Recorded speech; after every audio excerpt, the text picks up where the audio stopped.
एक व्यक्ति के पास 900 ग्राम गांजा मिला, 900 ग्राम, इतना सा 900 ग्राम गांजा मिलने पे उसको फांसी दे दिया। क्यों? क्योंकि वहां पे ड्रग सबसे सीरियस ऑफेंस माना जाता है। अब 900 ग्राम गांजा मिलने पे फांसी दे दिया, दोबारा कोई गांजा लेके घूमेगा क्या वहां पे? हमारे तो स्कूल कॉलेज के आसपास गांजा लेके लोग मर रहे हैं, और बहुत सारे तो कॉलेज में सिगरेट के पैकेट में गांजा बेचा जा रहा है। यंग जनरेशन हमारी बर्बाद हो रही है ड्रग के चक्कर में। तो कानून बड़ा पावरफुल होता है। भारत में लाखों की संख्या में मौलवी हैं, कह रहे हैं नशा मत करो, पादरी के हैं, कह रहे हैं नशा मत करो, कथावाचक हैं, कहते हैं नशा नहीं करना चाहिए, जगत गुरु हैं, महामंडलेश्वर हैं, सब है। नशा रुक रहा है क्या? सिंगापुर में ना मौलवी है, ना पादरी है, ना कथावाचक है, ना महामंडलेश्वर है, वहां नशे का कारोबार बिल्कुल नहीं होता। तो सबसे बड़ा पावरफुल क्या हो गया? पावरफुल क्या हुआ? कानून। कानून बड़ा पावरफुल होता है।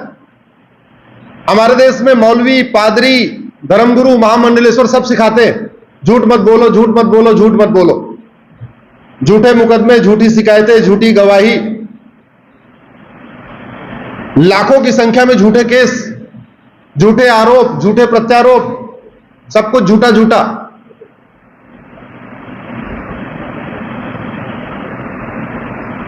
किसी की शिक्षा काम नहीं आ रही है। सिंगापुर, अमेरिका में कोई झूठी गवाही नहीं देता, झूठा मुकदमा नहीं करता, झूठे केस फाइल नहीं करता। क्यों? जितनी सजा अपराध की है उतनी सजा उसकी झूठी शिकायत करने की है। तो झूठी कोई शिकायत ही नहीं करता, झूठी शिकायत नहीं करता तो मुकदमे कम है, तारीखें कम है, केस का लोड कम है, जजेस के ऊपर बहुत बर्डन नहीं है और फटाफट डिसाइड हो जाता है। हमारे देश में रेंट का मुकदमा डिस्ट्रिक्ट कोर्ट से शुरू होकर सुप्रीम कोर्ट तक जाता है, और जितना बेचारे मकान मालिक को किराए में मिलता है उससे ज्यादा उसको सुप्रीम कोर्ट तक लड़ते लड़ते अपना मकान खाली कराने में खर्च करना पड़ता है। कनाडा में रेंट का मुकदमा केवल एक डेट में खत्म होता है, ओनली वन डेट, दूसरी तारीख ही नहीं पड़ती। सूट फाइल होता है, जज केवल यह देखता है कि एग्रीमेंट फेक है या जेन्युइन है, स्टैम्प पेपर फेक है या जेन्युइन है। उसके बाद स्टैम्प पेपर पे जो टर्म्स कंडीशन लिखी उसको आपको फॉलो करना है, आपको घर खाली करना है, आप सड़क पे जाओ, समुद्र में कूद जाओ, जहां करना है जो करो, कोई मानवाधिकार की दुहाई नहीं, कोई मानवाधिकार की बात नहीं। आपने एग्रीमेंट साइन किया है 11 महीने में घर खाली करूंगा, आपको खाली करना पड़ेगा, आपको जहां जाना है जाओ, मामी के यहां जाओ, मौसी के यहां जाओ, जिसके यहां जाना जाओ, लेकिन घर को खाली करो, और उसकी कोई अपील नहीं है। हमारे देश में बांग्लादेशी और रोहिंग्या आके उत्तराखंड के हल्द्वानी में रेलवे की जमीन कब्जा करके बैठ गए बड़ी संख्या में। पहले एक परिवार आया होगा, 2 आया होगा, 3 आया होगा, फिर 5000 परिवार होगा आ गए। अभी करीब 1 लाख के लोग, 1 लाख की जनसंख्या वहां पे रेलवे की जमीन पे कब्जा करके बैठी हुई है। हाईकोर्ट में पीआईएल हुई, 10 साल मुकदमा चला। 10 साल के बाद हाईकोर्ट ने सारे पक्षों को सुनने के बाद, सारा मटेरियल देखने के बाद, एविडेंस देखने के बाद बोला नहीं, आपको घर खाली करना पड़ेगा, रेलवे की जमीन है, आप उसको खाली करो। 10 साल मुकदमे के बाद, और सुप्रीम कोर्ट गया तो सुप्रीम कोर्ट ने स्टे कर दिया। तो जो 10 साल के बाद एक खाली करने की आस जगी थी कि इलीगल काम, इलीगल जो कंस्ट्रक्शन हो रखा है हटेगा, वो दोबारा फिर यथास्थिति हो गई। अब सुप्रीम कोर्ट के जो डिसीजन था कि हल्द्वानी वाले में यथास्थिति कायम रखिए, उससे अवैध निर्माण को बढ़ावा मिला या अवैध निर्माण पे चोट लगी? क्या हुआ?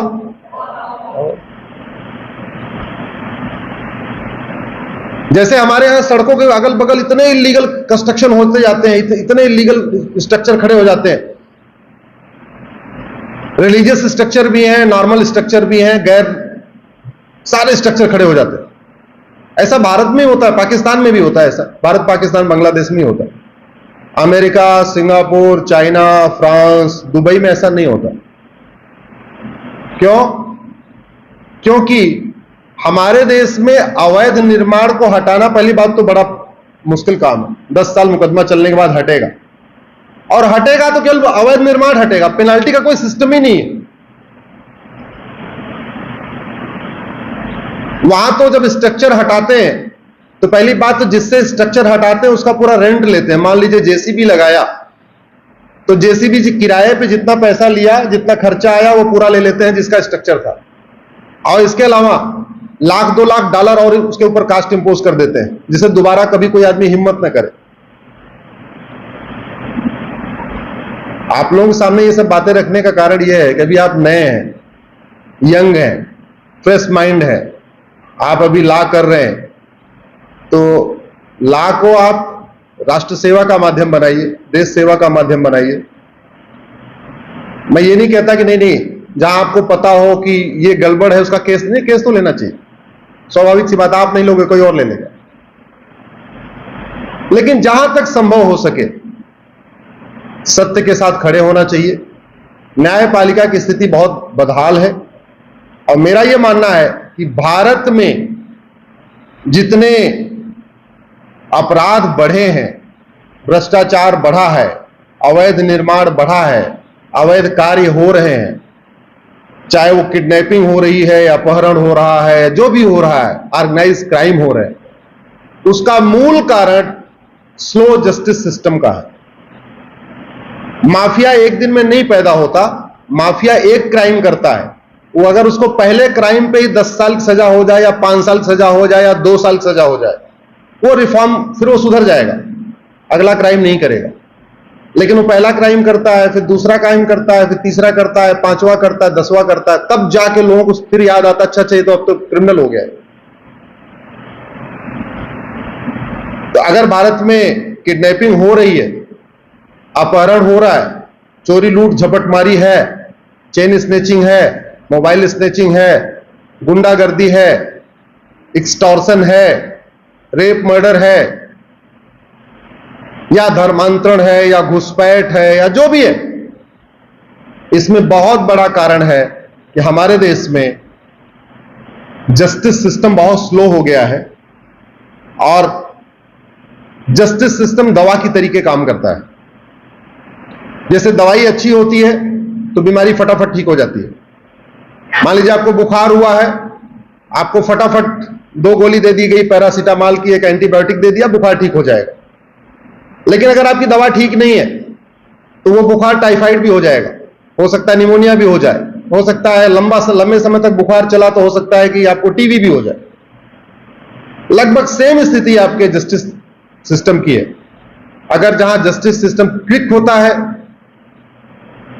और तेजी के साथ काम करता है, वहां भ्रष्टाचार अपराध नहीं होता, और वहां विकास बहुत तेजी के साथ होता है। इसका सबसे जीता जागता हुआ उदाहरण है दुबई। 50 साल पहले दुबई रेगिस्तान था, अभी वो डेवलप्ड देश बन चुका। कैसे? क्योंकि उनका जस्टिस सिस्टम बहुत फास्ट है। 1 महीने के अंदर दूध का दूध, पानी का पानी कर देते हैं। सिंगापुर 50 साल में डेवलप कर गया, क्यों? क्योंकि जस्टिस सिस्टम बहुत फास्ट है। सिंगापुर में न भ्रष्टाचार है, न अपराध है, न नशा तस्करी है, न मानव तस्करी है, न सोना तस्करी, किसी भी तरीके का क्राइम नहीं है। क्यों? आपको बताया कि 900 ग्राम गांजा मिला, फांसी। यहां 9-9 कुंटल गांजा मिलने पे कुछ नहीं होता।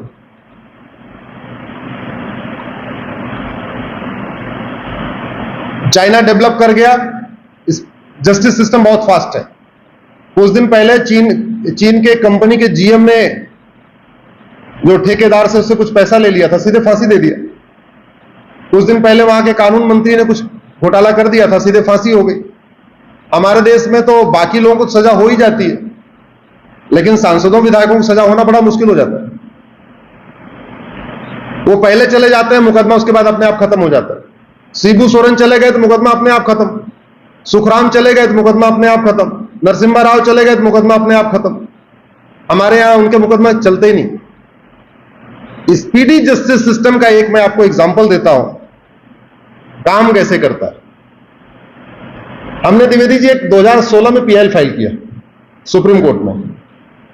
मैंने कहा कि भाई सांसद विधायक ये माननीय है, इनके लिए हर जगह विशेष व्यवस्था रहती है, इनको कोर्ट में भी वीआईपी व्यवस्था मिलनी चाहिए। जस्टिस गगोई यहां मैटर गया 2016 में, बोले आप क्या चाहते हैं? हमने कहा मैं चाहता हूं कि एमएलए एमपी के लिए स्पेशल कोर्ट बनाई जाए और इनका मुकदमा 1 साल के अंदर डिसाइड हो जाए। आपको ताज्जुब होगा, बहुत सारे सांसद विधायक एप्लीकेशन मूव करके बोले नहीं नहीं हमें ऐसी व्यवस्था नहीं चाहिए। मैंने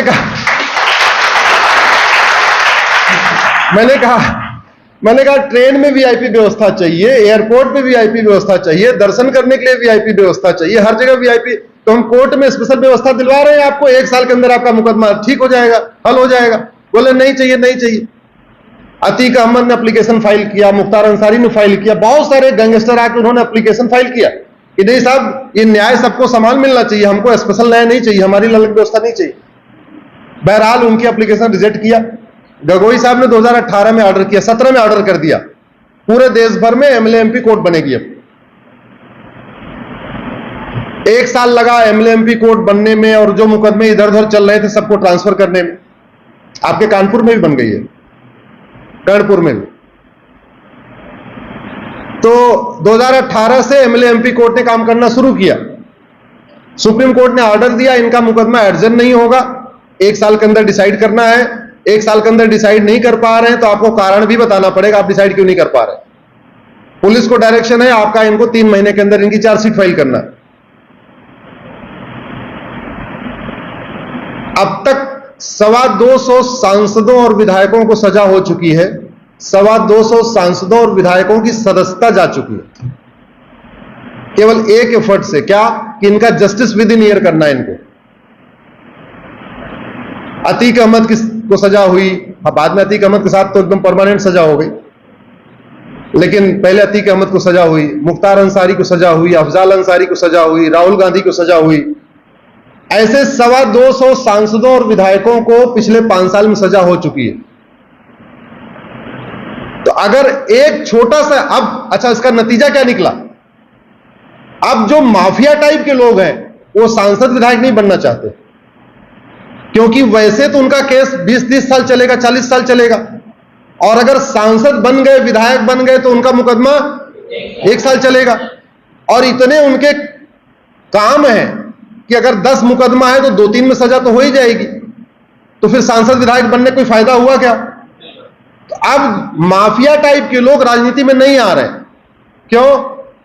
केवल स्पीडी जस्टिस सिस्टम के कारण। कांग्रेस के एक मुख्य प्रवक्ता है रणदीप सिंह सुरजेवाला, आप गूगल करना, जितनी बातें मैं कहता हूं उसको आप गूगल करके बाद में देख लेना। सुरजेवाला के खिलाफ 23 साल पहले बनारस में एक मुकदमा हुआ था और 23 साल से तक वो मुकदमा ठंडे बस्ते में रहा, उनके खिलाफ वारंट इश्यू नहीं हुआ। लेकिन 6 महीने पहले कांग्रेस ने उनको राज्यसभा भेज दिया। जब राज्यसभा भेज दिया तो उनका मुकदमा एमएलए एमपी कोर्ट में चला गया। अब वो भागे भागे घूम रहे हैं, क्योंकि बनारस की कोर्ट ने 2 बार वारंट इश्यू किया और नहीं आए तो तीसरी बार एमवीडब्ल्यू डिक्लेयर नॉन अवेलेबल वारंट घोषित कर दिया। 23 साल तक मुकदमा एकदम ठंडे बस्ते में था, लेकिन सांसद बनते ही मुकदमा कहां चला गया? फास्ट ट्रैक कोर्ट में। वास्तव में अगर भारत की राजनीति को साफ करना है, अच्छे लोगों को संसद विधानसभा में पहुंचाना, अपराध खत्म करना है, भ्रष्टाचार खत्म करना है, घूसखोरी, जमाखोरी, मिलावटखोरी, कालाबाजारी खत्म करना है, धर्मांतरण रोकना है, घुसपैठ रोकना है, तो सबसे अच्छा तरीका है कि भारत में justice within year system लागू किया जाए। जस्टिस विद इन ईयर, जिस पे मैं अभी देश भर में घूम भी रहा हूं, मेरी पीआईएल भी है उस पे। हमने कहा 1 घंटे के अंदर मुकदमा दर्ज हो, एफआईआर दर्ज हो, 1 महीने के अंदर जांच पूरी हो और 1 साल के अंदर मुकदमे का फैसला है। यह जस्टिस विद इन ईयर का कॉन्सेप्ट है और दुनिया के कई देशों में है। अमेरिका में है, फ्रांस में है, सिंगापुर में है, जापान में है, जर्मनी में है, कई देशों में जस्टिस विद इन ईयर चल रहा है। 1 घंटे में एफआईआर, आपने शिकायत किया, 1 घंटे में एफआईआर, एफआईआर के 1 महीने के अंदर जांच पूरी और जांच पूरी होने के 1 साल के अंदर मुकदमे का फैसला। This is justice within year. तो justice within year Bharat में जिस दिन लागू हो जाएगा तो बहुत सारी समस्याओं का समाधान हो जाएगा।